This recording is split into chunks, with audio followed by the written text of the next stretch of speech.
Hello, everyone, and welcome back to Dobby Books. So, what did I finish reading? I finished reading Huckleberry Finn. I went over that. I finished that over my vacation so that I could read James by Percival Everett. And I can understand why the accolades on this book are just what they are. These are just, he has done such a phenomenal job because, okay, let's think. In Huckleberry Finn, the image of the African American slave is a simple-minded, helpless, dependent person, not a human being. Okay? So this is how Jim is portrayed in the book Huck Finn. But I know that Mark Twain wanted to present African Americans in a better light. So what he presents in Huck Finn is Huck Finn learning through his time with Jim, is that Jim, this slave, this non-human, is actually someone that he can care about, someone that he can value Jim's admiration, Jim's friendship, that Jim has feelings so much like his own. They were both running away from a home situation that was an unhappy one for them. Jim didn't want to be sold. He didn't want to be separated from his family. And he knew he had no say in it, no control over it. And Tom had an abusive father. And Huck had an abusive father. And it's something that he didn't have a lot of control over either. So he fled. They both fled. So now they have something in common. And from there grows this wonderful and beautiful friendship. So now we have James by Percival Everett, in which the author presents Jim not only as Jim the slave, but he changes his name. It's that more formal James, not Jim. James. So that kind of gives you the sense that that there's something more to Jim than we once thought. And how Percival Everett presents it is that when the slaves are speaking to whites, they use their slave talk. But when the slaves are talking, together with each other, their English sounds great. It sounds better than the whites' English. And I that was where it started, where I was like, wait, whoa, I had to stop and say, wait a minute. Jim doesn't sound like he did in Huck Finn. And I had to go back and read it. It's like, oh, isn't this interesting? And it's basically showing, in a nutshell, as you're reading through this, that James is still a slave. And the African Americans, they're all slaves.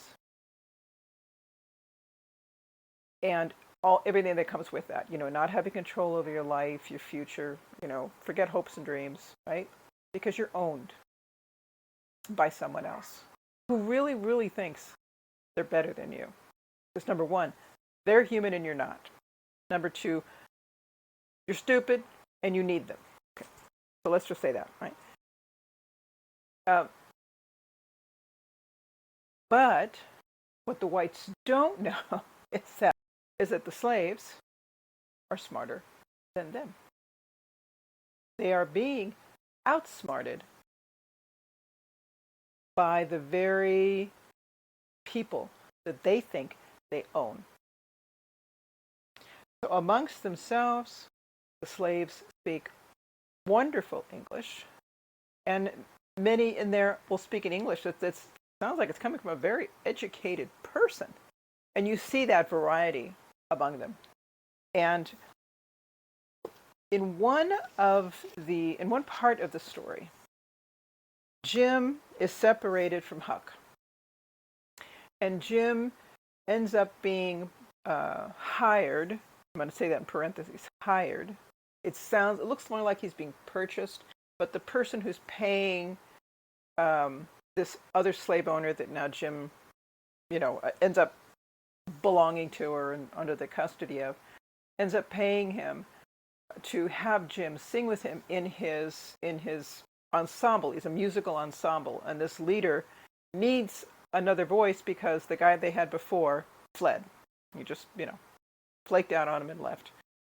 So he pays this man, I don't know, it's $150 or $250. He takes Jim, he shows him some songs that they do, and the basic, this group is a group of white men who put on blackface and sing slave songs. That's what they do. And they travel by train or whatever from town to town, and this is how they earn their money.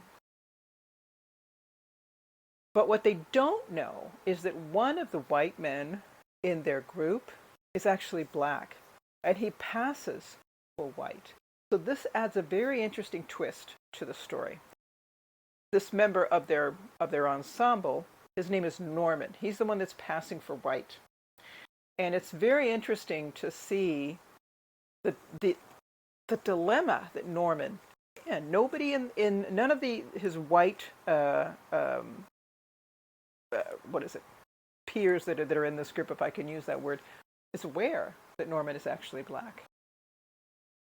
And one day, Norman and Jim flee this group. And they end up getting on this steamboat and hiding in the bottom of the boat, in the engine room. And in the engine room is another slave. And the slave has two different responses. One response to Jim and one response to Norman. He looks at Jim and talks to him. Slave talk. He looks at Norman, but he doesn't look at Norman. He doesn't even talk to Norman. Why? Because he thinks Norman is white. And this strikes Jim. It's like, wow, Norman's appearance alone commands a certain fear and respect. But it was a very interesting thing. When they were in the engine room, they had gotten all dirty and everything in their flight. And Norman is the only one who can go up to the top deck to go get some food for them because he looks white. But what Jim thinks about is that Norman has an advantage and a disadvantage. His advantage is when other blacks see him, they think he's white. And I guess if Norman wanted to come off as white, he could have some authority over them. But to other whites, when they look at Norman, they see what Jim described as something worse. It's just a poor white man. Isn't that interesting? It's like Norman has two identities at least, white and black. Added to that is black, and then there's slave. Maybe that could be three. I can imagine that Norman sometimes has trouble getting things straight in his head. What is it? Anxiety or stress or difficulty does this put on Norman's persona? To be like this, sort of be stuck in the middle. You can't be one, you can't be the other. You're not really one, but you're not really the other. It's very interesting. And I think of the play Twelfth Night by Shakespeare, and basically there's twins, brother and a sister, and they each think the other one's dead because there was a shipwreck. And the sister, Cassandra, wants to work for a nobleman, but she cannot be hired as a woman. So she dresses up as a man, and now she's working for this nobleman. But in the play itself, the actor who's portraying Cassandra is a man. So here's a man portraying a woman portraying a man. I kept thinking of that as I was reading James. That's it on Norman, but I want to mention something about James. Slaves were not allowed to read and write. We know that. So slaves would not need a pencil if they can't read and write. And in the story, one of the other slaves who had befriended Jim and helped him out when he was in a difficult situation found out that Jim could read and write. And Jim had asked if he knew where he could find a pencil because he wanted to write. And this slave, at tremendous risk to himself, manages to steal a pencil from his master. He just pockets it. And as soon as he connects with Jim again, he gives him the pencil, this little stub of a pencil, which was a precious treasure to Jim. And Jim had taken a songbook from the group that he had, the musical group that he had escaped from. And on the blank pages, he wanted to write. And this is what he says. With my pencil, I wrote myself into being. I wrote myself to hear. That to me, just, reading it now, my mind just goes, it's this huge break. And I have to stop and really think about that sentence. He wrote himself to hear. He wrote himself into existence. It gives you such a powerful image of what he felt before. This nothing, this no one, this non-existent thing.